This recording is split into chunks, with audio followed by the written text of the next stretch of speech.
This is the Patriots Drive Podcast. We are all Patriots. Where we discuss, analyze, and answer questions to all things happening in the NFL and with our New England Patriots. Now, here's your host, Cole Kelly. Let's go!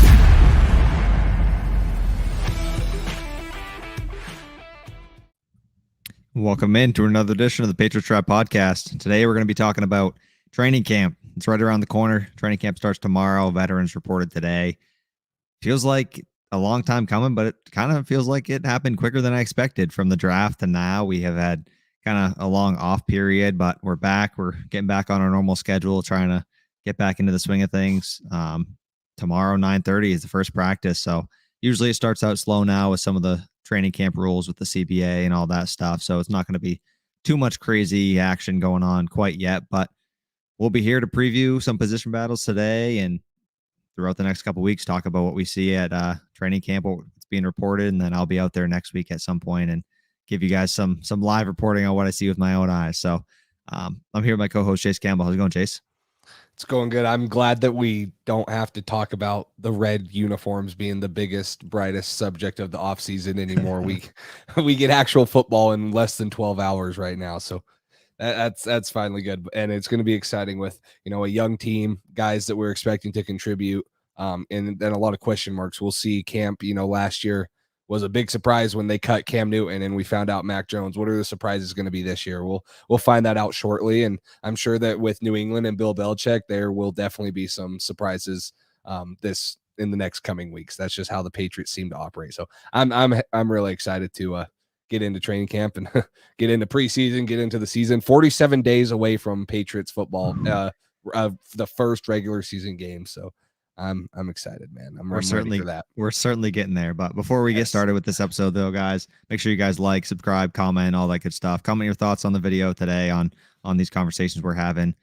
We love interacting with you guys, and we're only, I think, 7 subscribers away from 1,000. So if you haven't already, if you're watching this, if you guys enjoy the content we put out here, make sure you guys click that subscribe button. It's free, doesn't cost anything, and it certainly helps our channel grow. So just keep that in mind. But we'll start right off. Actually, today this is kind of something that we didn't have planned, but I just remembered and I wanted to talk about. Belichick had his interview today, and he had some very high praise of Mac Jones, talking about how he is far, far ahead of where he was last season in every aspect of his game. He had comments just in general for some other players as well, but he spoke very highly of Mac. Obviously, we know Mac's a hard worker, but he was talking about just the levels above he is this season as opposed to last season. You don't really see that from Belichick a lot. It almost seemed like just in this one press conference, he said more nice things about Mac than he said about Brady in the past 5 years, the last 5 years that he had him there. So what were your thoughts on that? You think there's anything going on behind that?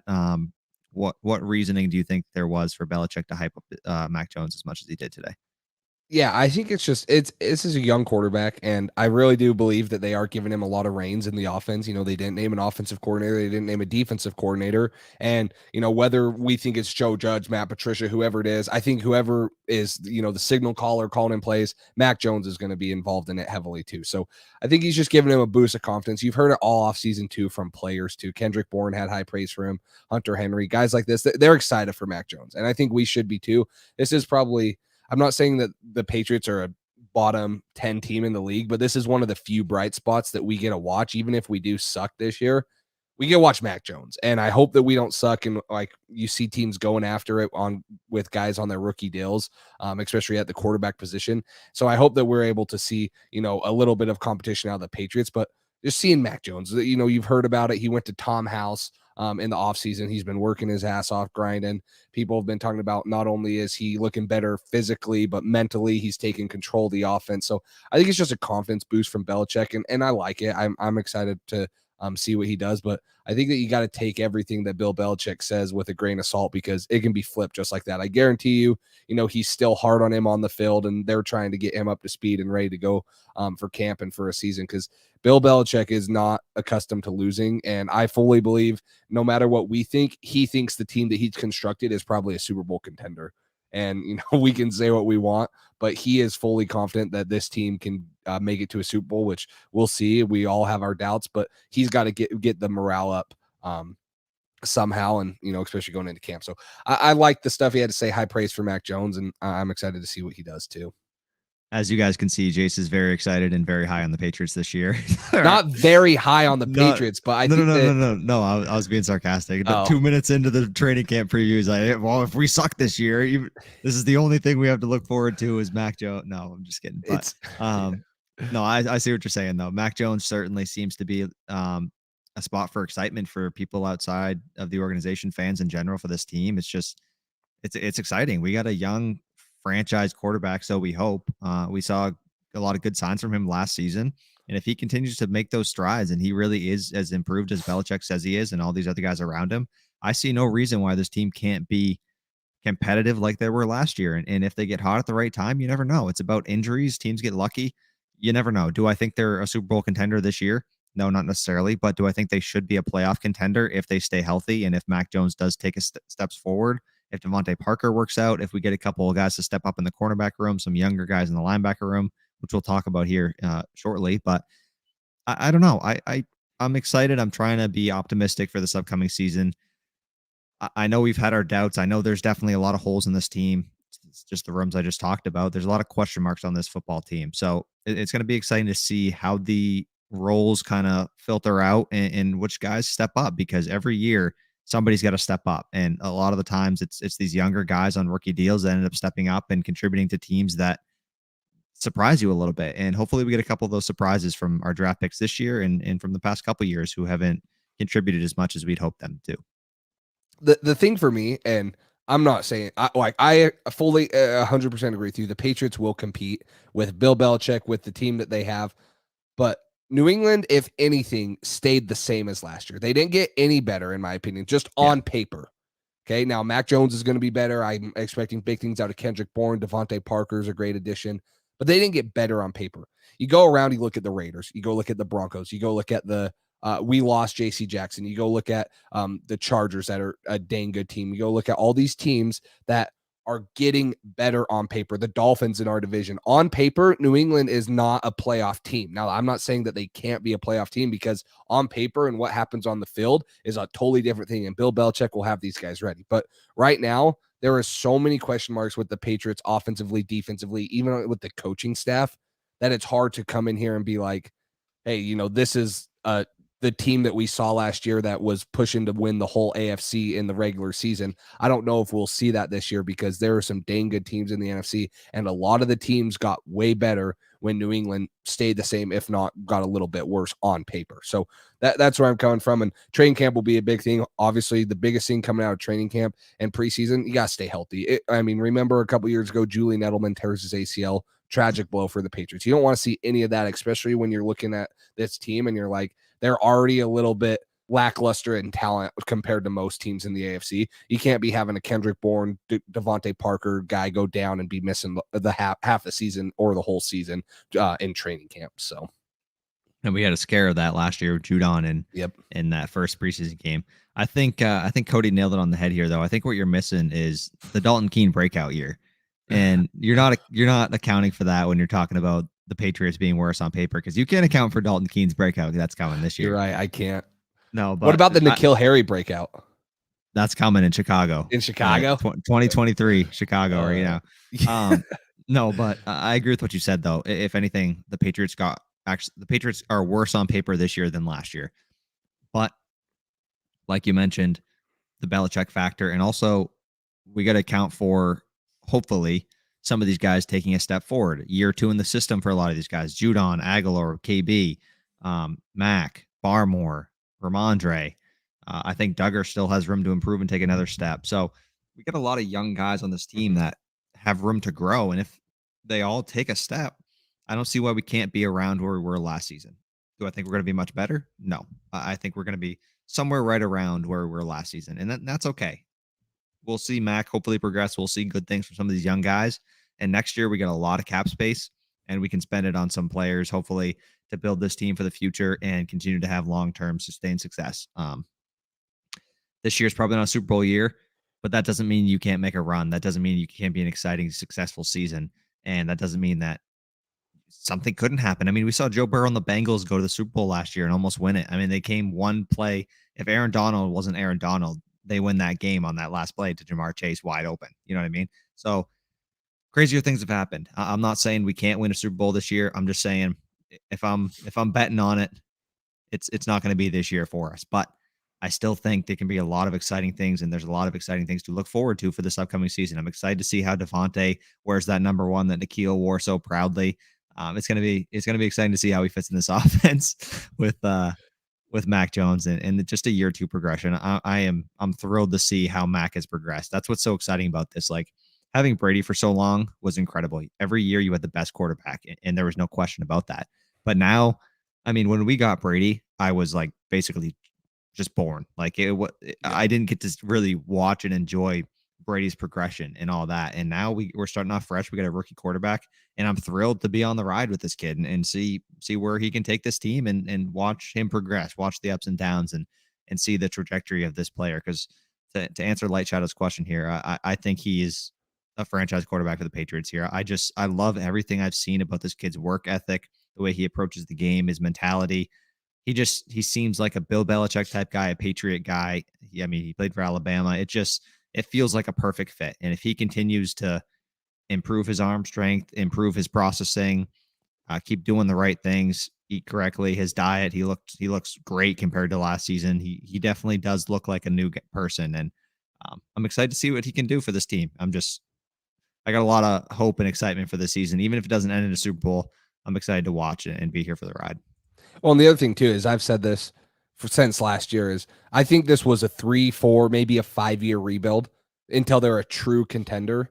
And if it wasn't for that 7-game winning streak that Patriots had last year, we'd probably focus would be a little bit different. But we had that run where we looked so good and we were playing such good football that it kind of threw off the timetable, and Patriots fans' minds were like, holy crap, like we're competing now, right? No, the offseason, like you said, this offseason, we got so much money. It's going to kind of be like the 2021 offseason. We can go get Judon, Henry, Smith, guys like that we can bring in top dollar and can be instant contributors and stuff. So I agree. I'm excited for this offseason and this season right here, because I think this is just another stepping stone to take advantage of Mac on his rookie deal, let him progress even more. We're starting to see a little bit better receiving core than what we've been seeing in New England. Devontae Parker, if he can stay healthy, I believe is a true number one wide receiver with his contested catch ability, his speed, stuff like that. So I'm excited to see all these battles and things come down to the season and how it plays out for the year. And then, where we are in 2 or 3 years, because that's ultimately what I think the Patriots are looking at this as,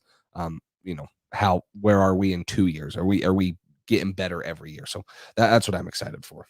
And as many, like Carlos says here, as many questions as there are this going into this season. I mean, last year, who's going to start? When is Mac going to get introduced into the picture? Cam, Mac. Oh, we just signed all these guys. Is Aguilar going to work out? Is Kendrick Bourne, Judon, Jonnu, Hunter Henry? There were so many new pieces and people trying to be integrated and have success. So I think the reason that there's more confidence and maybe a better vibe, like Carlos says here, is just these guys are more comfortable. Year 2 in this complicated system does wonders for a lot of players. Jonnu Smith was basically a non-factor last season, and he's one of the better tight ends in the league. He can be a huge part of this offense if he can really understand things better. If his route running improves a little bit and he continues to if he can be Jonnu Smith and not be a shell of himself like he was last season, this guy can be at a whole nother dimension to this offense. And it's just, there's a lot of things that if they go right, this offense can be completely different than it was last year. And it won't be, oh, this New England offense, we know how to stop this. It's going to be, oh, we got to plan for the run game. We got to plan for the pass game. You stop one, the other one's going to kill you. It's just, there's a lot of aspects of this offense that are intriguing about this upcoming season. Excuse me. The defense, on the other hand, that's a little more concerning, but we'll get to that in a minute. I am excited though. I think there's a good confidence about a lot of, it seems like this locker room is tight like last year's. It seems like there's a lot of guys coming back that are just confident, good vibe, excitement, ready to have a good year. Our bye week's in a solid spot. Our schedule's kind of tough, but it's football season. There's nothing better than that. So you got to be excited. You got to be confident in your team, and I think this team is. For sure. Well, let's get right into our position battles. Should we start offensively or defensively? Where should we start?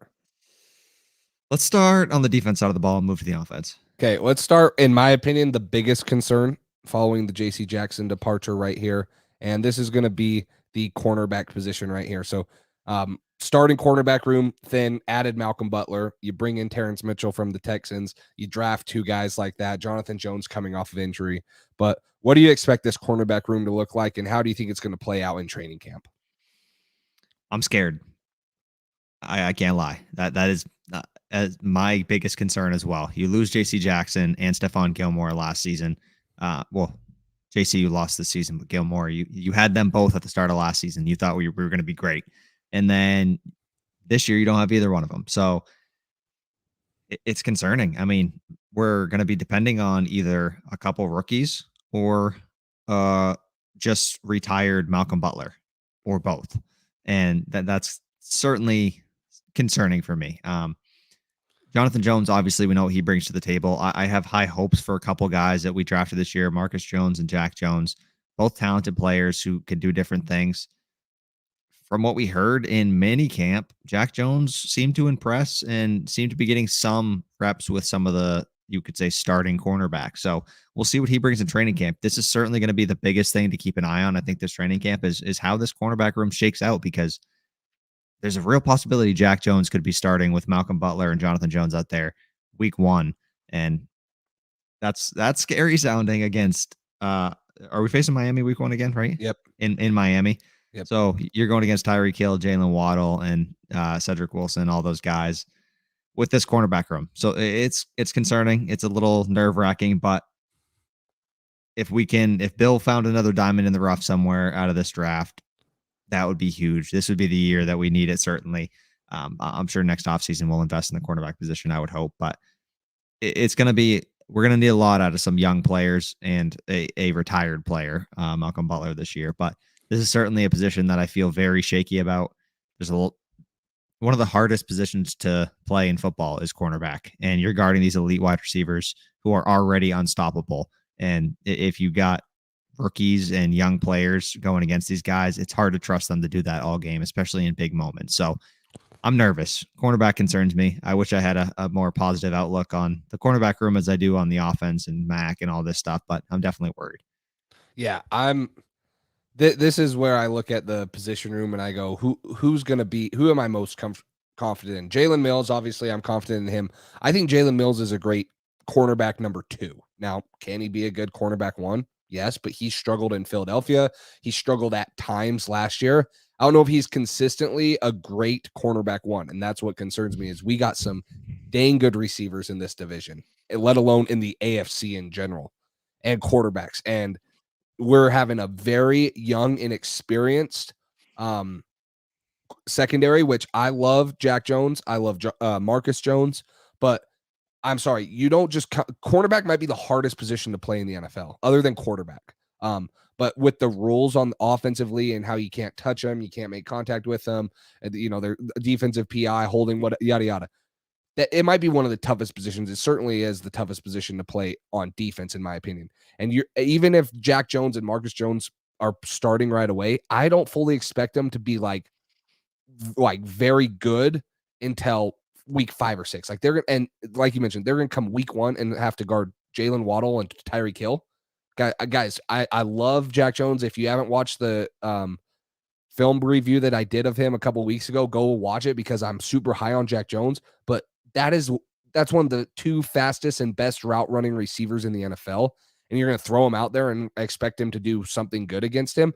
That's where I have my concern. So I agree. Malcolm Butler, he's probably a shell of himself compared to what we saw him as, and then what he was his first couple of years in Tennessee, being retired for the last couple of years. So I agree. I think that outside of Jalen Mills, I don't know where to put my trust in until I see 3-4 weeks, and then we'll see who's stepping up. I liked what Cody said about Shaun Wade. I think Shaun Wade has a chance to, be a big long corner that can play for us. But then again, he's very inexperienced in the NFL too. We have high hopes for him, but now you're talking about 3 guys that really have not played many snaps, if any, in Jack Jones and Marcus Jones, and they might be, some of our best corners week 1. That's a scary thing for me. Yeah, and I certainly feel best about Jalen Mills out of all those guys, just because what he showed last season. He got a ton of hate for what he did last year, and I don't think it was deserved. I think he played. I mean, what did you expect? It's Jalen Mills. You know what I mean? He's projects better as a safety. He's played better as a safety in the NFL, and he was our cornerback too for a lot of last year. I thought he did really solid. Did he get exposed a couple times by certain receivers? Yes. That obviously that game-winning play by CeeDee Lamb against the Cowboys in overtime and just different stuff like that. But I think Jalen Mills was as good as you could have expected him to be last season, and he was pretty consistent, and he did his job. He did what he was asked to do, and I think you can't really ask him to be a cornerback 1. He is a cornerback 2, and maybe even projects as a great cornerback 3. But I didn't expect Jalen Mills to be a lockdown corner. We were talking about at the beginning of the year, is he going to play safety? Where is he going to play? Because he projects better there. But I thought he did well. I thought he played well. If he can take another step this year, that'd be good. But Jalen Mills, then we'll see who steps up beside him. Obviously, Jalen Mills, Jawan Williams, we're not going to really probably see much from. He just hasn't lived up to that draft pick. So we'll see. Jonathan Jones, Jalen Mills, those are the 2 guys you can count on. And outside of that, you're going to be looking for a third, maybe even a 4th guy to be in the mix there. And who's going to step up? Some young guys, Malcolm Butler as an older guy who was just retired, or that kind of brings us into our next point. Is the D-line going to step up? Who's going to step up at edge and play opposite of Matt Judon? Because he was great last year, but eventually towards the end of the season, he faded off a little bit. And I think it's because he was just, they knew we take Judon away, their whole pass rush is gone. So who do you expect to step up this year at opposite side of Judon and be a guy who can be a threat that the offensive line is going to have to take account for? Who do I expect and who do I want to is totally different things. I don't know if I expect anyone to step up because I love Josh Uche. We were high on him last year, and he's almost unplayable on third downs. Now, if Josh Uche can figure it out, that he would be my number 1 candidate. Ronnie Perkins too. I loved his pick. I think that he has something that can come in and, maybe make a little havoc in limited snaps, and then, maybe work him into a full-time spot. So those are the 2 candidates for me: Ronnie Perkins, Josh Uche. Chase Winovich is obviously gone. I think those are the 2 ones for me that I would say I would expect the most out of, because I think they have the most talent and the most upside. Now, does that always translate to being able to play in the NFL and in the New England Patriots system? No, not always. So I want to see Uche be the guy that we all thought he was going to be. And if he can't figure out his run stopping abilities, I don't know if he ever will be that guy. Now, Ronnie Perkins, if he stays healthy and he's on the field, super excited for him. So I would say those 2 guys are who I 100% am excited to see and who I think could take some of the load off of Matt Judon. Yeah, and I mean, I kind of feel the same as you. I really don't have any faith, and that's why I wanted the Patriots to sign Trey Flowers back, is because I honestly don't have any faith in these guys taking a step, because they haven't in the past couple of years. Like Uche, every single year in training camp, pops. He looks crazy. He looks ridiculous. He can't be stopped. He's beaten every offensive lineman. But he can never do it in the regular season. He can't. He hasn't shown that he can. And they can't trust him on running downs because he over rushes, and they can put him out there on third down in a obvious passing situation, and he can just pin his ears back and rush the passer. But we don't have anybody who we can consistently throw on the opposite side of Judon and say, hey, if they run the ball, you can help stop the run. If they pass it, you can get to the passer effectively. We don't have a guy like that. And I think Ronnie Perkins is going to have to step up. We didn't see him last year. Uche, hopefully he's maybe put on some weight and can be better against the run. But I feel like Bill has to have confidence in somebody, because we let Van Noy go. We traded him, or we cut him. If Belichick didn't have confidence in anybody behind him, I don't know why you would let Van Noy go, unless it really was just a money thing. But he wasn't signed for that much. So I don't understand that move if he doesn't feel confident in somebody. So that makes me feel a little better that, hey, Belichick obviously sees something in somebody, but who is it? And that's what we're going to find out, hopefully, in training camp. Hopefully, we're going to see somebody pop and be like, okay, this guy's getting regular snaps and he's being effective, because Judon can't do it all by himself. We saw it last year. It wears you down. You can't be as effective.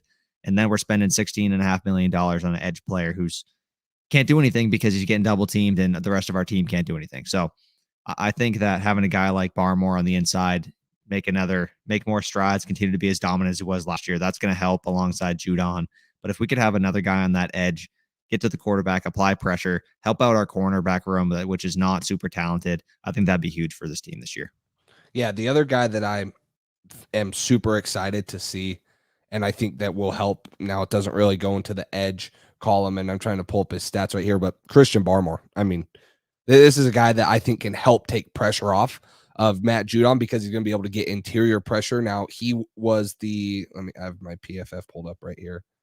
For New England, he had a 21, almost a 22% win percentage. That's only behind like Adrian Phillips, Kyle Duggar, Jalen Mills, John Williams, who didn't really blitz a lot. And when they did, they got to the quarterback because of disguising. But you go to the whole NFL now and compare that. He was the sixth most on the whole D line, and he was a rookie. So I expect Christian Barmore to take a huge leap. I think he's already, proven to us that he can be the dude, and he was still at 46, and it's a no doubter why New England traded up for him in the second round last year.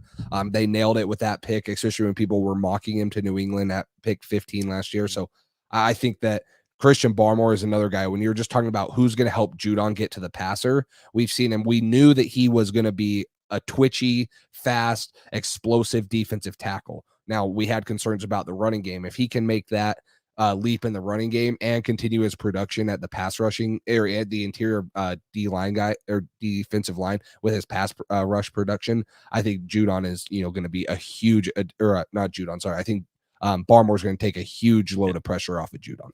Yeah. No, I agree with you there. And another guy, is it Anderson, who we didn't see last year? Henry Anderson. We didn't see last year due to an injury. So that's going to be interesting.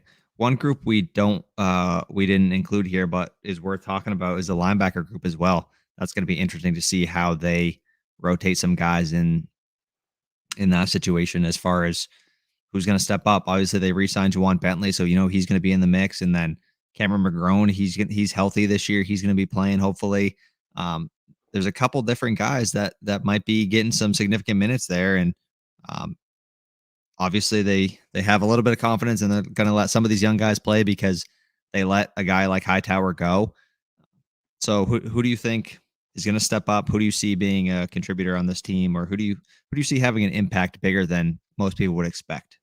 Yeah, I think Cameron McGrone, he's another one I did a film review on. Totally love his play style, and he was still in the fourth round. No way if he doesn't play, or if he plays his junior year at Michigan, there's no way he falls to us in the fourth round with his athletic ability. He's one of those smaller type of linebackers that New England fans want that can play sideline to sideline and cover. So if you guys haven't gone and watched that video, go watch that one too. But I think that he is one. Another guy that was super highly praised last year in camp and tore his ACL, and New England still re-signed him, Raekwon McMillan. I think that's another guy that New England fans should be looking out for. And then obviously trading for Mac Wilson from Cleveland in the trade for Chase Winovich. I think those three guys right there, you look at who's going to be the best one, and that's going to be the most exciting linebacker for me to watch. And I think all three of them have the tools and have the ability and are going to get the opportunity to contribute in this defense with Jamie Collins gone, Dante Hightower, Kyle Van Noy. There's a lot of reps to be taken at linebacker.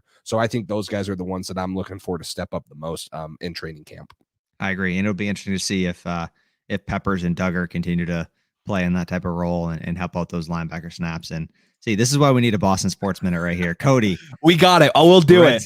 Red Sox trade deadline thoughts. We got to start. Is that what we're doing? Are we doing this now? Let's do it. We could do it because I need to vent about Wilson Contreras because I just had to watch the Cubs trade away Bryant Rizzo and Baez last year. Now they're going to trade away Contreras. So we can talk about it.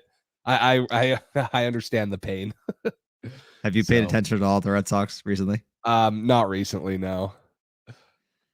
Cody, I would love to hear your thoughts on this as well. So comment what you think. Real quick, the Red Sox are driving me crazy. I mean, if you take away yesterday's game, which the only reason they won is because they're wearing their yellow jerseys and they're invincible when they wear the yellows. They should wear them every day. That's my first trade deadline thought. Wear the yellow jerseys every day for the rest of the season because they're undefeated so far in them. That's my number one. Number two, I continue to have frustration with this front office because they absolutely hate paying homegrown talent.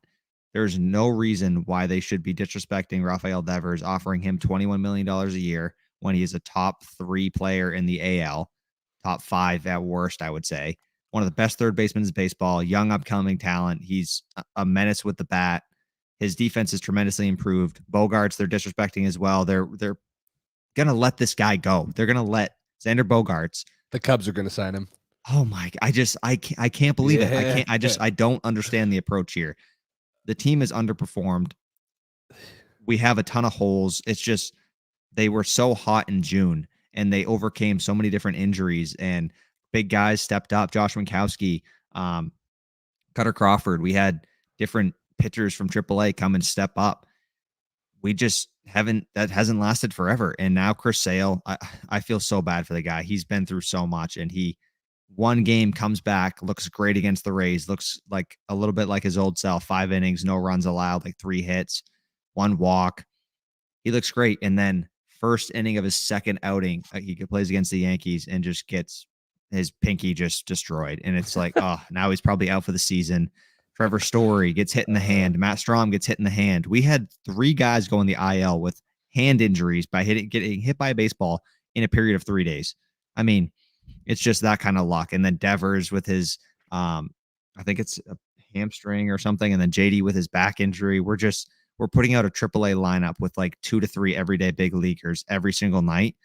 We're 1-9 in the last 10 games. If you take away yesterday's win, which whatever, it's tough. The Red Sox are in a tough situation because what are you going to do? You're 3-4 games behind in the wild card standings. Do you add to this team just to be a wild card contender and give away prospects and compromise your future more? Do you sell when you have an opportunity to make the playoffs? And if you get hot, you can make a run.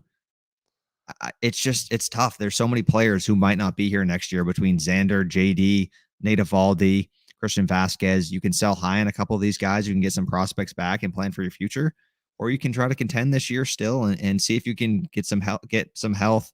But we need 2 right-handed relievers. We need probably a starting pitcher. We need a first baseman. Our first base situation is disgusting. We probably need a center fielder and a right. It's just, we need so much. And with the Yankees being just the juggernaut they are this year, I don't know. It's tough. I don't want to sell. We better keep Bogaerts. I don't know why we just don't re-sign him and Devers today. Get that done. That won't be a focus anymore throughout the season. And I could go on for a long time, as you can see about this. I'm going to try to stop because this is a Patriots podcast, and I don't want to take the whole podcast to do Red Sox, although I probably would do half of it. But I don't know. I think if you can take advantage of a couple opportunities, like Cody says here, buy and sell. Maybe you can sell a guy like Christian Vasquez, who won't be here next year, and get back a guy who's maybe a little bit worse, but has some more long-term stability. Like maybe he's on a contract for 3 years. So maybe you kind of sell, but buy a player who's going to be helping you out in the future. And you're kind of planning for the future while buying and selling at the same time. So I don't know. Rafi, 10 years, 305. Yeah, he's going to be making at least 30 million, if not more. Them offering him 21 a year is just utterly disrespectful and disgusting. And I have no confidence that this front office gives 2 craps about the Red Sox anymore. All they care about is Liverpool, and they won't pay homegrown talent. They'll spend the money instead after they let Devers go. They'll spend it on somebody shittier who can't play as well, and they will underperform and will be spending this much money anyway. So it doesn't make any sense. Just re-sign Bogaerts, re-sign Rafi, do what you need to do what they deserve, keep these guys around, keep them Red Sox for life, because that's what they deserve, and that's what we need as a fan base. So there we go. All right. Well, now that Cole's he should be a front office guy for the Red Sox, maybe, and the Patriots too. So, I mean, I'm just saying, if I was, we'd be winning Super Bowls and championships every year. That's all I'm saying. Okay. That's all I'm saying. You're the one that does Madden and MLB The Show rebuilds too, don't you? Oh, absolutely. And I'm winning the Super Bowl every year. Every year. Yeah. Okay. You turn override trades on and you just bolster your lineup. Aaron Donald from the Keel Harry, who says no? I mean, that's funny. But kind of going back on the edge topic, delusional Patriots fan. Yeah, we can sign Flowers too. Now we're pretty full on roster spots. There has been a couple cuts. We can sign Flowers whenever. Julio Jones just got signed by the Buccaneers today with Brady. OBJ still out there, so we can still sign Flowers. Now, if you go into camp and someone gets hurt or you cut someone and you say we need to bring in Trey Flowers, it's definitely a possibility, but I would like to see him come sooner rather than later if they're going to make that move and get him camp and get him a little bit of preseason reps and, back accustomed to the system, which I'm sure he hasn't lost it too much because he pretty much ran it in Detroit, but get him back in the facility at that time and let him, be with the team. So I think that there's a possibility still. I mean, I still don't know why they wouldn't at least explore that, because he would probably come in and be an instant, maybe not starter. He probably actually would start, but he'd be a guy that would instantly contribute with the lack of talent and depth we have at the defensive line position. So I would, if Flowers is someone New England's looking at, I would say, heck yeah, make that move today if he's interested. Real quick, one more Red Sox thing, real quick. One trade Cody wants to see: Dahlbeck, Downs, a 15 to 30 prospect for Josh Bell, first base till Cassis, then DH. Should have just kept Schwarber. He's a good first baseman. Don't get me started on them. We should have just kept him. Then he never would have been in Washington, then in Boston, then now in Philly. Don't get me started on letting Kyle Schwarber go and trading Hunter Renfroe, who are both balling this year. Yep. Can you imagine? I don't know if you paid attention at all late in the year last year to the Red Sox, but Cody sounds like he pays attention to the Red Sox. Can you imagine if we sold Dahlbeck at the end of last season when he went on that stretch where he was batting like 3 something or whatever the last month and a half of the season? He was balling, and now he is just dog shit, and he strikes out every at bat. It's just, I mean, the first base situation's awful. Bobby Dahlbeck strikes out 95 out of 100 times, and the other 5 times he gets a solo home run. And then we have Franchi, who was doing great, and then all of a sudden, out of nowhere, 16 at bats, 15 strikeouts, and the other one, he was 0 for 16 with 15 strikeouts at one period, like last week. It's ridiculous. So I would love Josh Bell. My concern is that his value is going to be too high because there's going to be other teams bidding for him as well, and we'll have to give up prospects. And I think this is the last year of his deal, and we have Cassis coming up in the future. Maybe it's not the last year of his deal. I thought it was. I think it is. I think this is the last year of Josh Bell's deal. That's why Washington was trying to move from him. Yeah. So Schwarber was perfect in Boston. He loved it here. The fans bought in. He was Kyle from Waltham. There was a whole thing going on. It was just it, and we let him go, and he's hitting 30 bombs right now for the Phillies, and he's awesome. So I'm disgusted. Benintendi and Mookie, yeah. That Mookie trade doesn't look too good right now with Verdugo not playing as well as expected, and you got Jeter Downs, who's just doesn't even look like he's going to be an everyday big leaguer. He needs a lot of time to develop, and it's just, anyways. All right, back to the Patriots. Back to the Patriots. I could go on and rant about the Red Sox for quite some time, but I agree. I think Trey Flowers would be an awesome signing. We talked about it. We made a video on it. He would be perfect. He's a guy who can stop the run, set the edge, knows how to play in this Bill Belichick system, and contribute. And I think it'd be good for both sides. He can show that, hey, I'm still a really good player. I could still contribute to a team and be an everyday type player. I think it'd be a great signing. I think he would fit perfect on the other side of Matt Judon, and he's not going to be expensive. He hasn't signed yet. I don't think he's worked out for a team. Delusional Pats fan asked. I don't think he's worked out for a team. I think he is healthy. Yeah, he should be. He should be by now. But I do think that would be a phenomenal signing. That would make me certainly feel better about this edge group. And then you get another veteran in that room. You got Judon and Trey Flowers to mentor some of these young guys, hopefully take them under their wing and show them a couple tricks of the trade and get them to step up in some key spots too. And then maybe throw Uche in that third down pass rushing package and whatever. But we certainly could use a guy like Trey Flowers to set the edge and be a run stopper on the other side. Yeah, he knows the system. He's a veteran guy that could, help mentor guys like you said. So I totally agree with you. But let's move on to some of the you got one? Yeah, Danny Shelton just signed with the Panthers, I believe. Yeah. Last week or something like that. So he's gone. Yeah. So but let's move on to the offensive side. We'll keep answering these questions as they come through, but we'll keep this moving. So let's go to the wide receiver battle right here. N'Keal Harry's off the roster. We add Devontae Parker, which will be a big addition, but still got Jacoby. Hopefully Nelson Aguilar can do a little bit better than he did last year, live up to that contract that we gave him. Kendrick Bourne, Tyquan Thornton, guys like that. And then, you kind of throw into the receiving corps the 2 tight ends that we have. So what are your expectations? Just kind of talking about wide receivers. What are your expectations? Who are going to be the guys and who's really going to, set themselves ahead of the others in camp? I'm excited to see if Kendrick Bourne could take even another step after what he did last season. I'm really excited to see what he has. Jacoby, we kind of know. I don't think Jacoby's ceiling's that high. He's just going to be a consistent player like he has been the past couple of years. I just think we can expect that from him. I think he's reliable and we can count on Jacoby to have a good year. Um, I'm also, just because he's a new receiver and it's exciting, I'm really excited to see how Devontae Parker fits in this mix. I'm excited to see if a big contested catch receiver can work in this offense if they have the physical skills and if they're just in general a good receiver and not N'Keal Harry. So that's going to be exciting to watch. Is a big receiver who can go up and make those catches, who Mac can have a safety outlet, throw the ball up to him, and he catches it more times than he doesn't, and that's going to be exciting to watch. So seeing him, seeing Aguilar, I don't know if you would obviously John's not a receiver, he's a tight end, but as a receiving option for this team, Jonnu needs to make an impact this year, way more than he did last year, because he was not worth the money we're paying him right now if he doesn't step up. And so seeing him, seeing hopefully Aguilar take a step, because I think that year 2 is going to be much better than year 1 for him. Just another year in the system, more comfortable. And then Devontae Parker is going to be exciting. Tyquan Thornton, I have a hard time thinking that he's going to contribute a lot in year 1, which is not super thrilling because he's a second round pick. He should contribute a lot, and his speed is so exciting, and he certainly could be an impact player on this team. I have a hard time believing that they're going to play a second round receiver a lot of snaps in year 1 when there's so much other competition around him and there's other competent receivers. Unless we get a lot of injuries, hopefully we don't, knock on wood.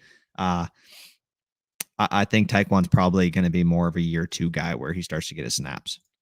Yeah, I think that you look at it and say, hey, if Nelson Aguilar doesn't have another good year, he's done. This is the last year of his deal. Tyquan Thornton sits under him. Maybe he makes a couple impact plays, big time catches because of his speed.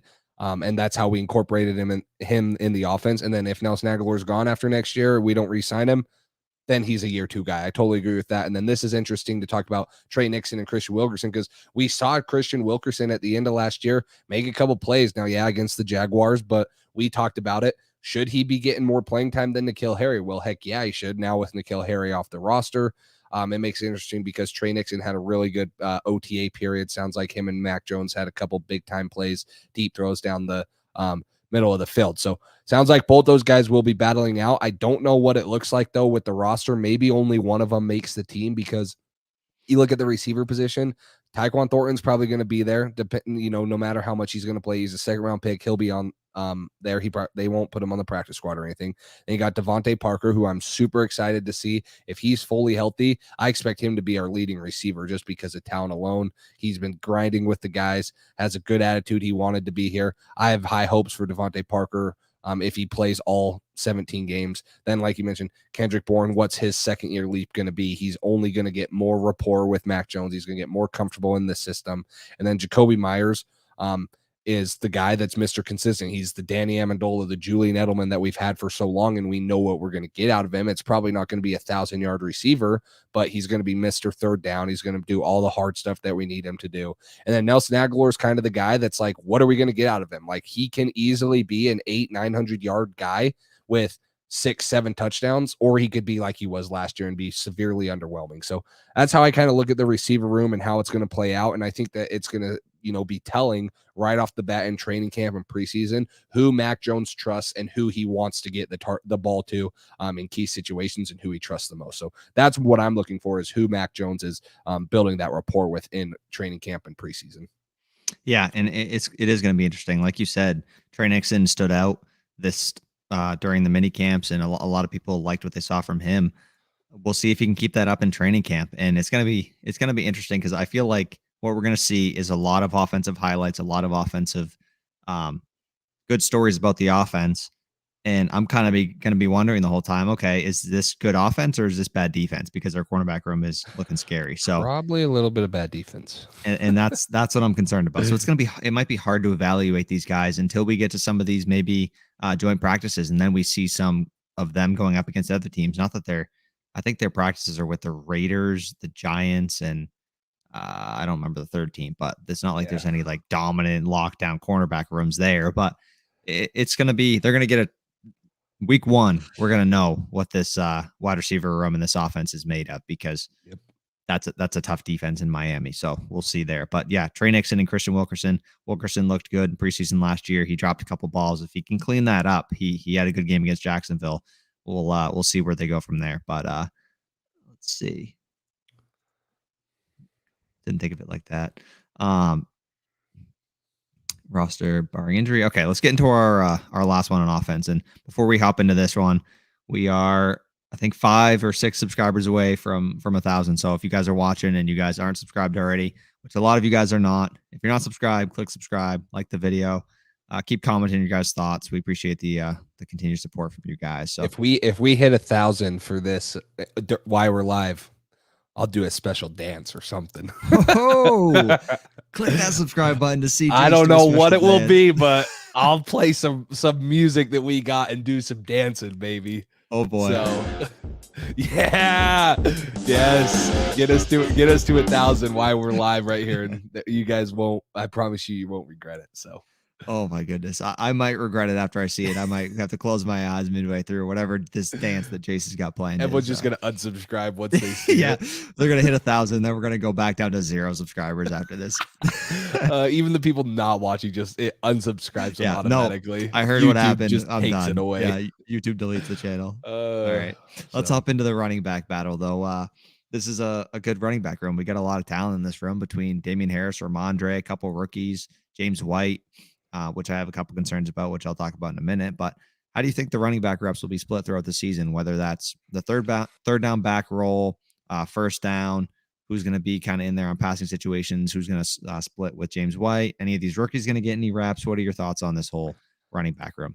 So I'm going to say something, and it's going to sound completely crazy. And I'm not suggesting this, but I'm saying, when I mentioned the Shaq Mason trading to you in the offseason, and I was semi-serious and semi-not serious. Now, obviously, the 5th round pick, I did not say. I said if it was for a 1st round pick, I could see why Bill would do it. But I think the biggest surprise Bill Belichick could make this training camp is trading Damian Harris. Why his value's high? Because he knows he's not going to re-sign him. Now, I don't want that at all. Okay. Damian Harris is a workhorse bell cow back. And I think that he is going to take the majority of the carries and then split pretty close to, I'd say 60-40 with Ramondre Stevenson. And then we heard the news coming out where Pierre Strong's a big-time candidate to replace James White as he's on the PUP list, and if he doesn't play the first couple games, as the third down pass catching back, which I think's great. His speed, his acceleration, his ability to make people miss and break tackles, yards after contact. We talked about that all once we drafted him. I'm high on Pierre Strong. Another guy I did a film review on, loved his tape and think he has a lot to bring. But all I'm saying is, I think that this is going to be close to a 60-40 split. And if Bill Belichick thinks that Ramondre Stevenson is anywhere close to Damian Harris, it would not surprise me if he just says, let's get a 4th round pick for Damian Harris instead of losing him in free agency, and let's trade him. Now, I don't want that to happen, but we've seen getting a 5th for one of the best right guards or left guards in the league in the offseason was a surprise. And I think that you could see Bill do something like that if he feels Ramondre Stevenson's getting somewhere close to Damian Harris and they know that he's not going to re-sign with them. I could see that as well. Mike, how's it going? Yeah, I could see that as well. I'm trying to think about how I feel about that. Do I think Ramondre could fill his shoes? Yes. Do I think if James White is healthy and these rookies who are extremely talented can step up, that we'd be all right? Yes. But I think what made Ramondre and Damian so successful last year was the split that they had between the two of them. You could keep them fresh. And when you have 2 running backs and maybe even 3 or 4, as we do this year, who are fresh and you can run it down their throat, and then you can mix in the passing game, that's tough for a defense to stop, especially if your O-line's playing well and you're just playing physical, tough, hard-nosed football. That's tough to stop, and that helps out everybody, and that keeps your running backs healthy. The more carries you have for a running back, the more likely they are to get injured. Damian Harris is bound to get injured at some point this year, so we have other backs to fill his shoes. Running backs get injured a lot. We don't want to have a situation like a few years ago when, more than a few years ago now, but when we lost a bunch of running backs, and Patterson was like our number one running back for a while, and then it was tough. And having depth at the running back position, keeping guys fresh, that's huge, and huge to their health, huge to success of the offense in general. So I wouldn't like to trade Damian Harris. I'd like for them to just end up extending him at some point and have him hopefully take a team friendly discount because he wants to be here and play with Mac and all this stuff. So that'd be nice. We'll see what ends up happening. I wouldn't be surprised. Stuff does shock me still with Belichick, but that wouldn't be shocking to me. Just it kind of makes sense in his mind, at least, of what we've seen from him in the past. So, sorry, light shadows. I think that my dancing will be better than my film breakdowns. Just trust me on this one, okay? No, but I agree with you. I don't want to see it going, but when you look at them taking 2 running backs, right? Kevin Harris, Pierre Strong, both guys that I have confidence in later down the road. Now we saw that with Ramondre Stevenson, right? Like we're like, oh, this is a great pick for next year. And then what does he do? He comes out and balls out. So I don't want to see Damian Harris be traded. The other thing too, Cody's asking is, if we lose Damian Harris next year and we go spend $60 million in free agency, we probably don't get a comp pick for Damian Harris. So then we're losing him for nothing. Now, if we were likely to get a comp pick, but with how much money we're going to have next year, I don't know how the NFL would give us a comp pick if we go out and spend like we did last offseason, where we get Jonnu, Hunter Henry, Matt Judon, guys like that. They're not going to compensate us just like they didn't in this draft. So if you're looking at that, Bill's probably like, oh, I'll just take a 4th or a 5th round pick now. I agree with you. I think that the way Ramondre runs and the way that Damian Harris runs spell each other so well that it makes them so effective. I agree with you 100%. I don't want to see Damian Harris go. I'm just saying that would be the shock in my mind for New England to do this offseason. Is just, get kind of like Sony Michel happened, right? Yeah. We see him traded when halfway through training camp or whenever it was, we get a 4th round pick for him. I think maybe you could get a little bit more, maybe a 3rd out of Damian Harris just because of the back he is. And what he brings to the table. And there's probably someone more willing to pay a running back than Bill Belichick is, and knowing he's on the last year of his contract. So we'll see how that turns out. But I'm excited for this running back room. I think on offense, this is, if you keep Damian Harris all year, this is going to be a fun group to watch once James White gets healthy, depending on what Pierre Strong does. Kevin Harris, if he even sees the field, I think he's probably the odd man out right now, where he's probably more of a guy that's going to contribute in year 2. But between Damian Harris, Ramondre Stevenson, Pierre Strong, Kevin Harris, and James White, like, I'm excited to see what they do running the ball, pass catching. It adds a whole nother element to the Patriots offensively, and I'm excited for that group to see how they play. Yeah, I am as well. I can't wait. One more day. Tomorrow morning, we're going to be getting updates about Patriots practice, Patriots stepping on the field, putting on their helmets for the first time in a while.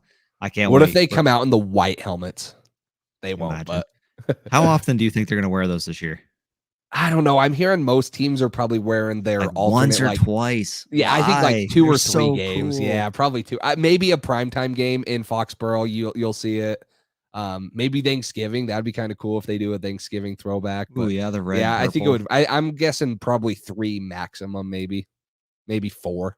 But I'd say 3 is probably the number I'd put it at. That's kind of lame. All right, you want to get to our? It little, is. Our little. It is. So, guys, we have a huge announcement, and we are so excited to announce this. And we have to thank you guys for this, because you guys are making this possible. The likes, the subscribes, the commenting, everything that you're doing to support this channel. But we have finally found a sponsor for this podcast. They're going to be with us throughout the whole year in our pick'ems that we do on game days, or for the pregame shows. That's Underdog Fantasy right here. We have a promo code. It's Pat's Drive.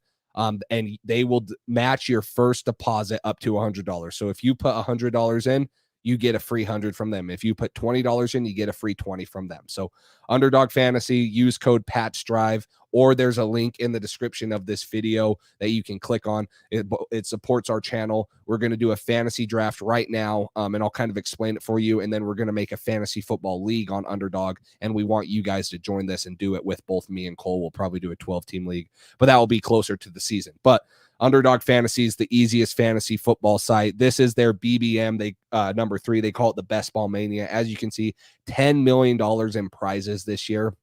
I'll show you the payout structure, because this is what I'm going to be drafting in. But what's cool about Underdog is it's not a season-long commitment like fantasy football. You draft your team, and you usually draft 18 players, and it's half-point PPR, and it sets your lineup for you depending on who does the best. So say you have Derrick Henry as a running back, and he gets hurt in the first 5 minutes of the game, so he doesn't do any points.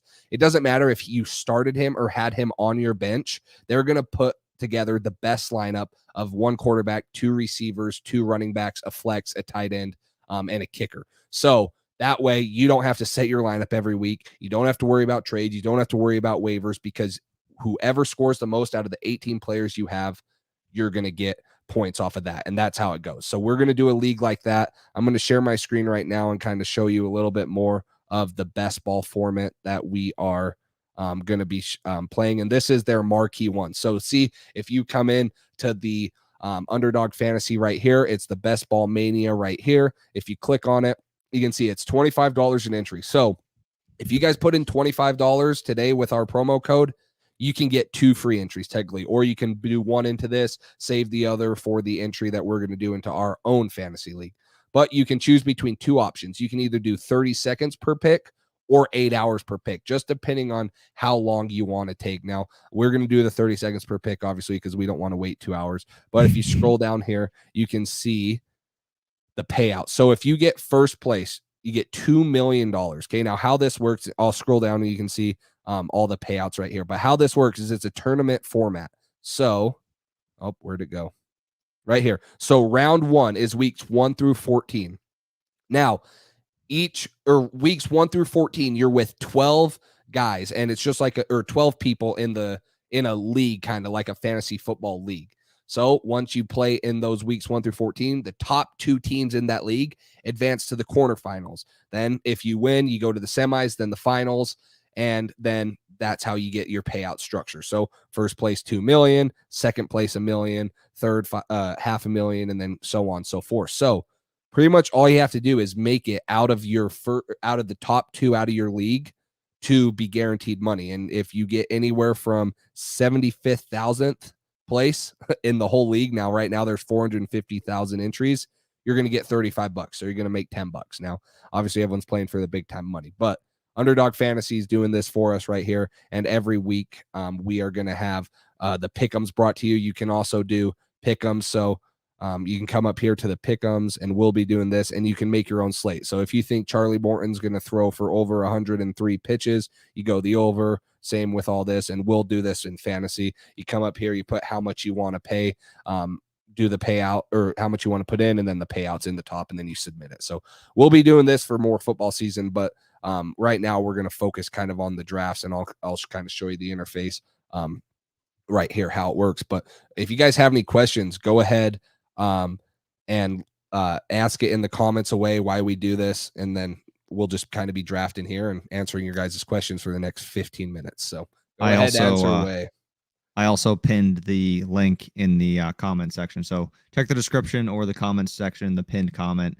Click that link and use code PATSDRIVE to redeem this offer. It's definitely a good offer, and this is legal in a lot more states than sports betting in general.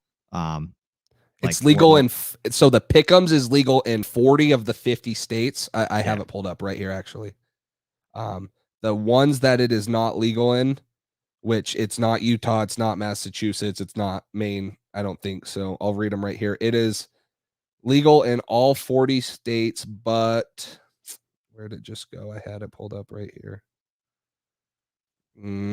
Connecticut, Delaware, Hawaii, Idaho, Iowa, Louisiana, Montana, Nevada, Washington. So actually that makes 41 states. So it's available in 41 states other than those 9 I just read off for you. Yep. So so available a lot of different places. There's so many different things, whether you want to bet on football, basketball, baseball, whatever you guys are most passionate about. Personally, we'll be walking you guys through betting every single week, showing you guys what we're going to make for picks, and you can bet along with us. You can tell us why you agree, disagree. It'll be a fun thing for us all to do together. So that'll be fun, especially if you guys, once we do that league together as a group, I think it'll be fun to do that with you guys and try to support our sponsors. It supports us, helps grow this channel, helps support our channel, keeps us going, keeps us doing these videos for you guys and producing content like we love doing. So We'd really appreciate it if you guys at least go check it out. If you don't end up doing it, you don't end up doing it, but at least go check it out. Redeem the offer. It's a great offer. Like Jay said, $100. They'll match your deposit, whatever you guys can deposit. And worst case that happens, you deposit a little bit of money, they match that, and then you get to bet on a couple different things. Maybe you hit a couple bets, you double your money. It's betting. Sports betting is fun, and it gets you engaged in watching certain games that you may not be watching before and paying attention, rooting for different things. It's fantasy is so fun. So great offer, great opportunity. Big thanks to Underdog Fantasy for sponsoring us this season. It's going to be a really fun partnership, and we're both super excited about it. Yeah, super excited. Again, that's code Pat's Drive. It's on the screen. The link's in there. Whatever you guys want, and keep a lookout in our next videos and stuff, and on Instagram and stuff once we announce our actual league that we're going to be doing with listeners. If you guys want to join in there, go ahead and make an account, deposit. We'll probably do. We haven't came up with the exact amount, but we'll probably do a league that's $20. So if you deposit 10, you can get they'll match it with $10. You can get it for half the price of what it would normally count. So keep an eye out for that. And we'll probably do a 12-man league. Me and Cole will be the two in there so that we have 10 open spots. So that's how it'll work if you guys are excited for that.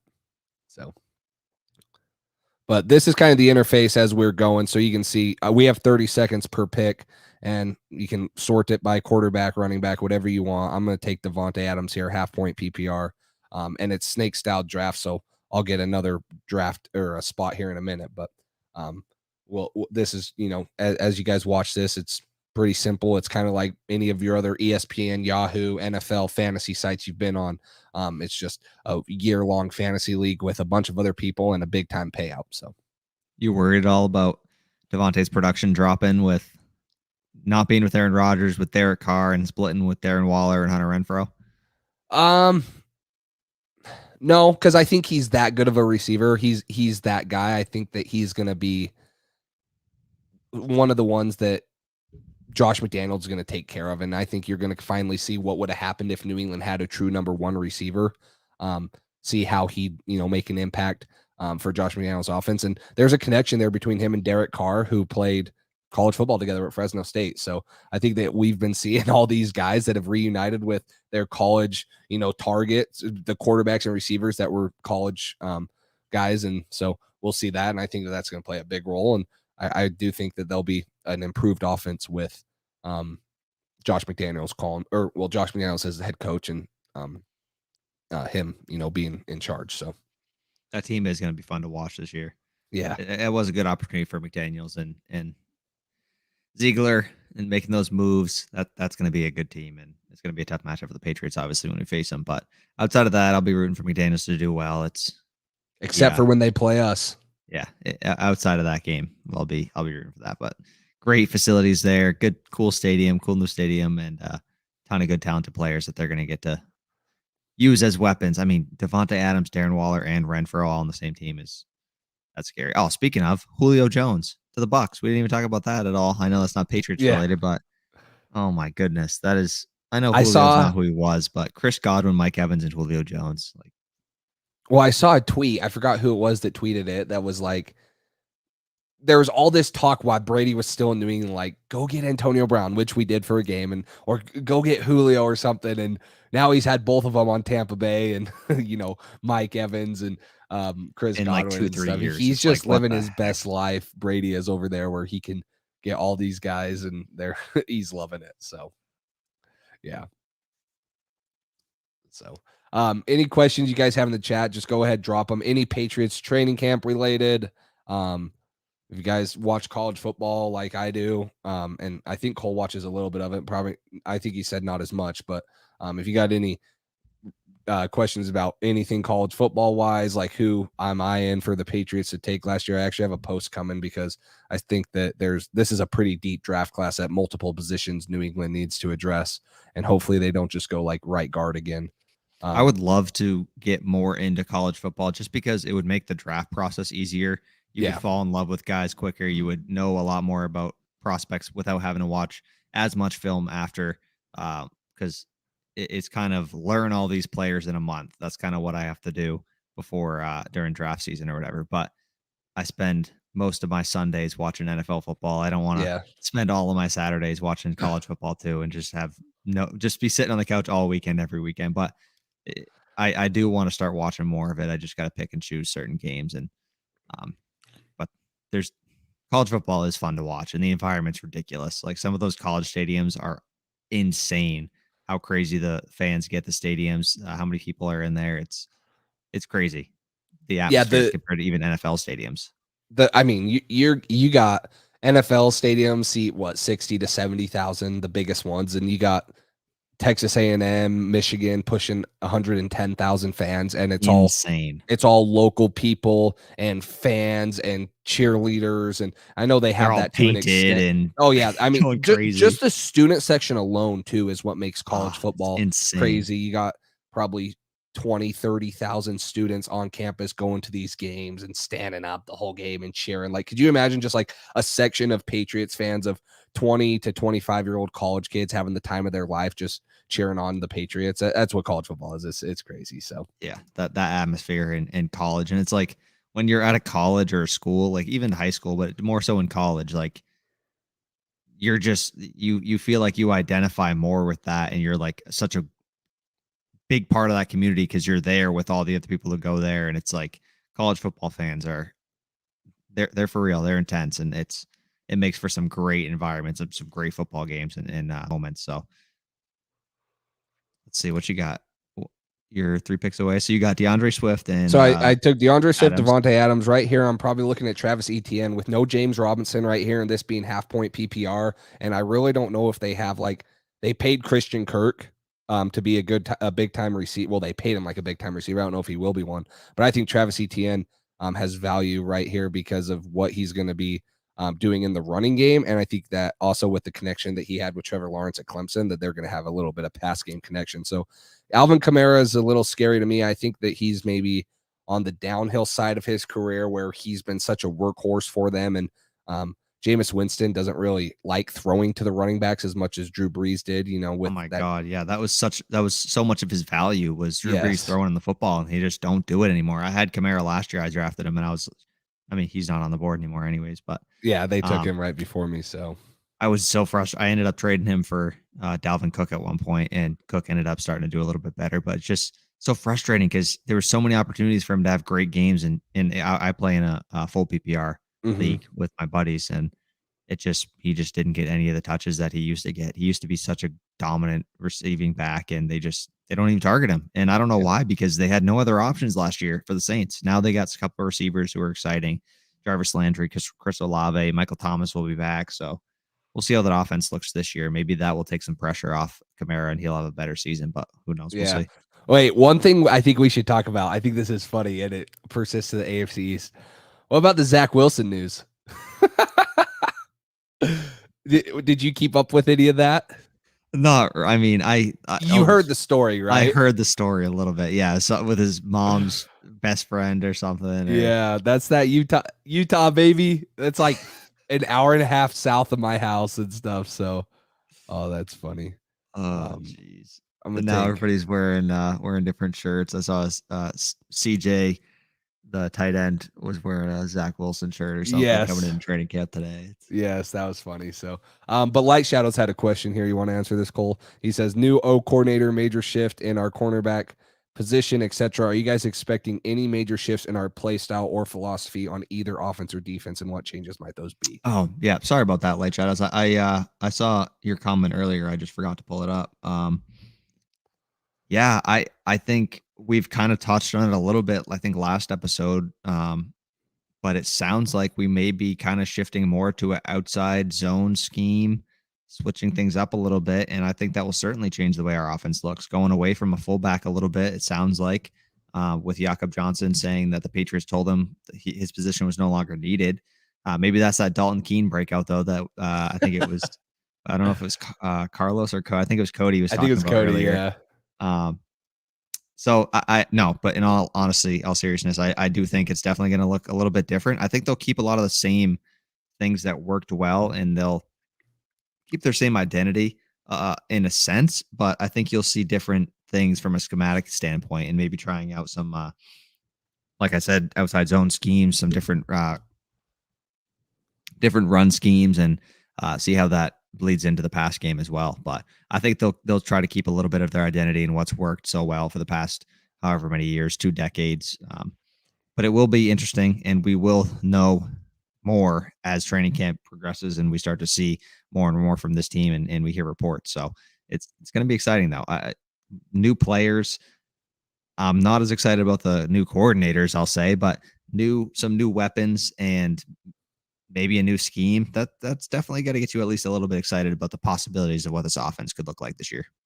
Yeah, I think the wide zone scheme is one of the most obvious ones for me. I highlighted that, and there was some interesting stats on both Pierre Strong and Cole Strange when they run wide zone compared to, gap scheme type of runs in college. Their PFF grades, their stats drop off tremendously when they're gap scheme. So I think New England kind of drafted and addressed that scheme in the draft. And so I look for that more in the run game, but I don't think that they're going to go completely away from the gap scheme. New England's always been known, especially with Damon Harris, they're a hard-nosed football team. They're going to make you feel it when you play them. So I think that's something that you look at. And then I think we started to see, and I think you're going to have to start to see a little bit more zone out of New England, especially with the lack of cornerbacks that can play man coverage and lock up consistently. You're going to have to see Bill mix in a little bit more zone coverages to stop these good wide receivers we have in the AFC East and both the AFC. So I think those are probably two of the most likely ones for me. And then I hope this isn't really a scheme thing, but just let Mac Jones loose, man. I feel like a lot of the times they were kind of holding him back last year, which I see what the value of it was. Like, you don't want to ruin him and have him throw 4 picks a game like Zach Wilson did, but now you know what he's like. You have a couple guys that can make plays on the outside. Let Mac Jones, take control of this offense and let him have the second year leap that Joe Burrow and guys like that have, because you're giving him full reins of the offense and an opportunity to throw the ball down the field consistently. Yeah, I agree. I mean, just letting Mac Jones sling it a little this year, I think he's going to have that confidence in himself to take some of those shots. And as he builds chemistry with these receivers, I think that'll be more apparent. But I'm excited. I'm excited to see that progression from year 1 to year 2, that leap he takes. Hopefully he can take even half the leap that Joe Burrow took when he got Jamar Chase. I know Mac didn't get any Jamar Chases this offseason, but he got a couple. He got a couple different faces, and we'll see what these young guys can do. We'll see what Devontae Parker can do if he could stay healthy for a full season. So, yeah, Mike asked, how often does that offensive scheme win championships? I think more teams in the NFL actually run zone schemes offensively. That's the Mike Shanahan type of scheme in San Francisco, which we've seen him have so much success so much success with. The Rams. I'd have to go look exactly, but you look at some of these teams, I know that they don't use a fullback as much as they have previously, and that's most of the time telling of not running too much gap scheme. So I don't know how often it is there. I think the Bucs still ran it. The Chiefs are definitely more of a wide zone team with the speed they have and wanting to spread you out and stuff. So I think it's almost more common to run a zone scheme than a gap scheme in both college and NFL football. So. Edward, yes, we did see Tom got Julio Jones. Yeah, tampon Tom. Red Sox are in last place in the division behind the Orioles. The Red Sox are in last place? I guess that's a super good division though, right? Orioles just passed the Red Sox. That's a good division though. They're still because the Orioles are pretty close to the wild card race, right? So the Red Sox are still in it. I'm gonna throw up. That's the one thing is like the Red Sox and the Cubs, both of the teams that we cheer for, like they should always be competing for wild card spots just because of the type of team they are and the market they live in and how the MLB is structured. Like they should always have opportunity to be competing for a wild card spot, at least, if not a playoff spot, in my opinion. I know the division's so good, the AL East, but jeez, I don't know. Second in most divisions, all but the third wild card. They're playing such bad baseball right now. It's pretty disgusting. Do you see that Oh, you up right now? I'll let you make a pick first. He took Jalen Hurts. I wanted to. Should I take? I want to take Mac Jones, so I'm not going to take a quarterback. That's ballsy. Maybe I I should because I you can. almost never take Patriots player. I'll let you pick. Go ahead. No. You could go ahead and talk. I don't know.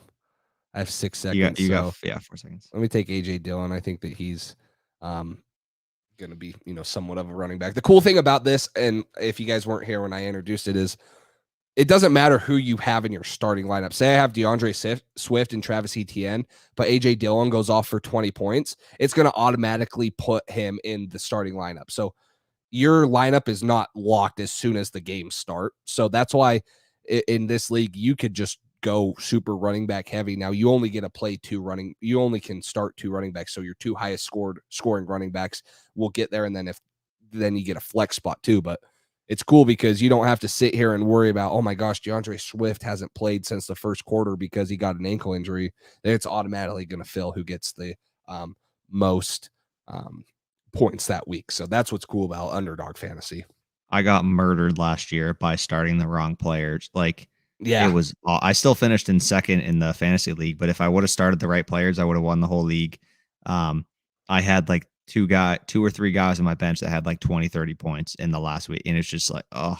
So Yeah. that I think that is a really cool feature. You don't have to worry about who you're going to start. It does it for you. You just worry about picking good players and having guys with good matchups and who are utilized correctly and in good ways. And that's why I try to never, as Cody said here, I try to never draft Pat's players, is because they're just, you never know. It's by committee. Like, you never know who's going to go off from game to game. I ended up trading for Damian Harris last year and playing him a couple times, but then I just kept him on my bench and then traded him because you never know with him. You never know who's going to be the guy that goes off of the Pats. And the Patriots running back room is something that everyone stays away from. Everyone's so like, scary. who do you start? Receiving too, it's like you can't True. really start Jacoby or Kendrick Bourne from game to game. You don't really know. Tight ends. Oh, I had Hunter Henry last year. No. Yeah. I drafted Jonnu, and then I ended up getting Hunter Henry off waivers and getting rid of Jonnu. So I think I did play Hunter Henry some, but outside of that, I tried to stay away from Pat's players because you really never know. Yeah.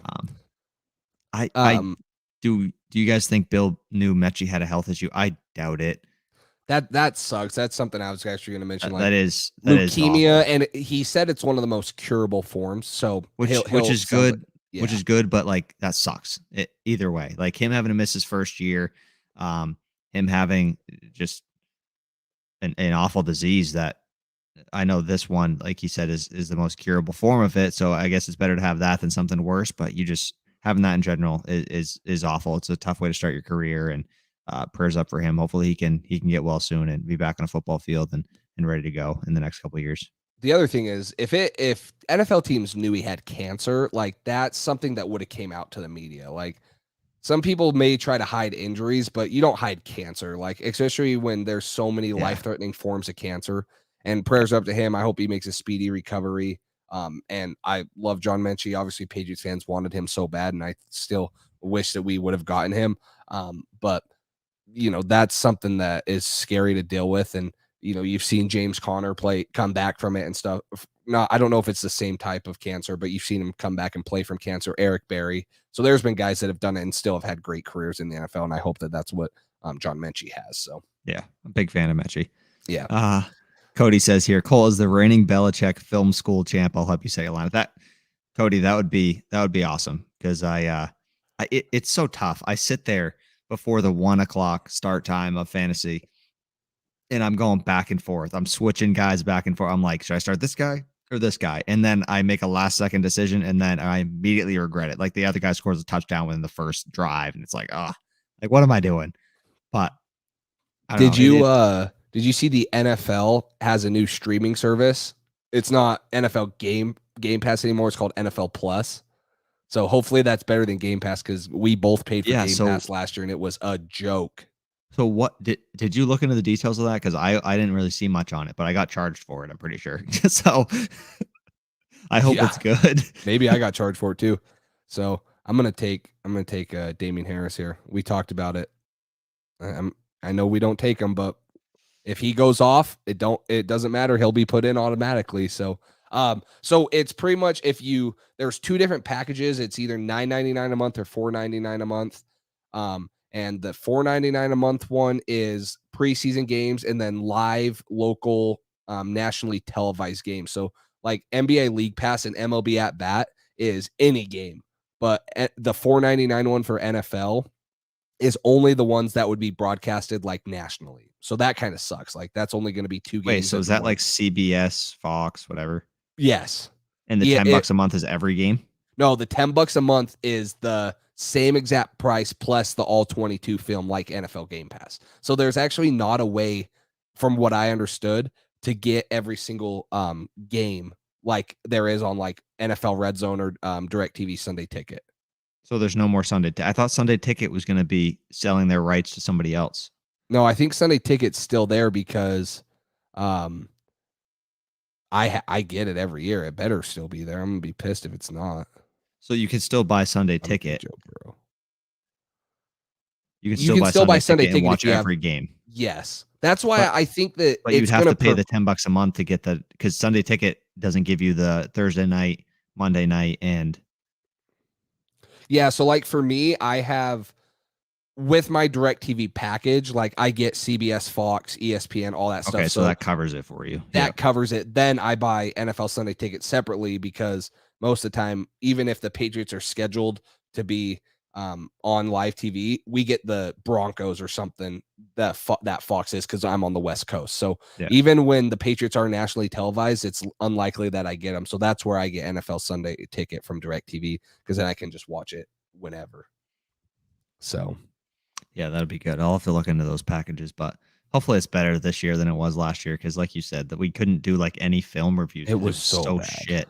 It was so awful. Bad. So bad. Joe Burrow, I think it's a good pick. Better offensive line, disgusting weapons, and then. Yep, and then I'll probably honestly, I think just because it's a Patriots account, and I actually do believe in Mac Jones. Like if he goes off a week, it doesn't matter, right? If he goes off for one game, they'll put him in automatically. So I'll probably draft him just for fun. I have Damian Harris. I don't know. Boy Sky Moore, he's in there. Yeah, there we go. Should I take Tyquan Thornton? Yeah. So, but no, I know it's getting kind of late and we're not really talking Patriots. So Cole, if you it's 9:00 for me, but 11:00 for you. And I know you got to work early. So if you want to end it, we can. This is just kind of the format again, guys. The code's right here, Patriots or Pat's Drive, or there's a link that's in the description and in the comments. It's pinned right now. So if you guys do that, Underdog Fantasy is going to deposit match your first deposit up to $100.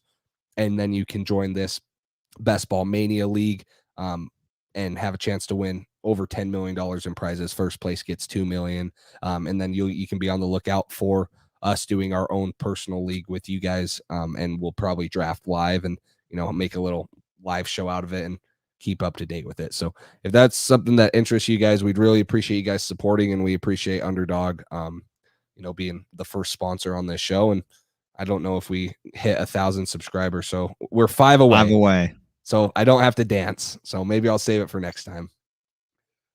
When we hit 1,000, whenever that next episode is, got to do it. Got to do it. I mean, was it Cody again? Was it Cody? No, it was Light Shadows. Light Shadows. Light Shadows is going to be certainly here watching, waiting on that. So you can't disappoint. You better be scheming up the whole next week what you're going to do. People are expecting something big. I'm TikTok dancing. Yeah. Oh. All right. On that note, guys. So no, but yeah, go check that out. Go check it out. I mean, even if you make a small deposit, sign up, make a deposit, try it out, see if you like it, and go from there. But it's fun. Thanks again to Underdog Fantasy for sponsoring this. It's going to be a fun partnership, and it's a great opportunity for us and you guys as well to get in on this. And like Jay said, it's legal in like 41 out of the 50 states. So it's a lot more. It's legal in a lot more places than just regular sports betting in general. Yeah. So this is different, and it's multiple different sports. So whatever you guys are most passionate about and like betting on the most. So if 5 subs away from 1,000, we appreciate all the support. If you guys haven't already, like this video, subscribe, keep commenting, comment some video ideas you want to see during training camp and all that stuff. And we'll try to get to those as well. But I think that's going to do it for today's episode. You got anything else, Jace? No, just appreciate all the support, both with why it was slow with streams coming up. But we had film reviews and clips and stuff like that. I think Cody has a good question right here. What's your schedule for lives going to be like? I know I missed the last one, but let me know when you look them up. We're going to try to at least go live once a week during camp. I know Cole will be at training camp on what dates? I think it's next Thursday. Okay. Because I think I think next Thursday I'll be there.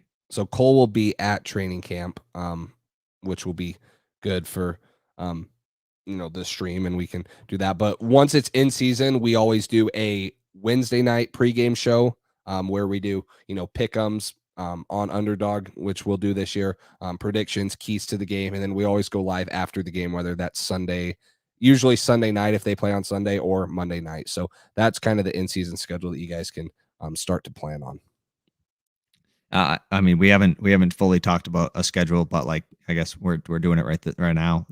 Thursdays, especially during training camp, where the weeks sometimes end on like a Thursday or Friday. Maybe expect us to be doing Thursday every week during training camp. And we'll see what the whole schedule looks like with preseason games and stuff like that. But we'll probably go live after preseason games as well, I would assume. So yeah, once a week, either Tuesday or Thursdays, probably until the season starts, till games get rolling, and then we'll be doing after every game, and then probably Wednesdays or Thursdays or whatever to preview whatever that next game is. So right as of right now, probably once a week, unless something happens, crazy news, somebody gets traded, we sign somebody. But yeah, if you guys, like I said, have any video ideas, anything you want to see, any questions, just let us know, comment below, and we will get to those video ideas and answer those questions as soon as we get the chance. So thank you guys again for watching today. You all set, Jace? Yep, we're good. Alrighty. Well, thanks again to Underdog Fantasy for sponsoring this episode, and we will see you guys next week. Training camp starts tomorrow. Finally back. Thanks for listening to this edition of the Patriots Drive podcast. Follow us on social media to stay up to date with all things New England Patriots. Make sure you tune in to the next episode and check out patriotsdrive.com for more great content. We're on to Cincinnati.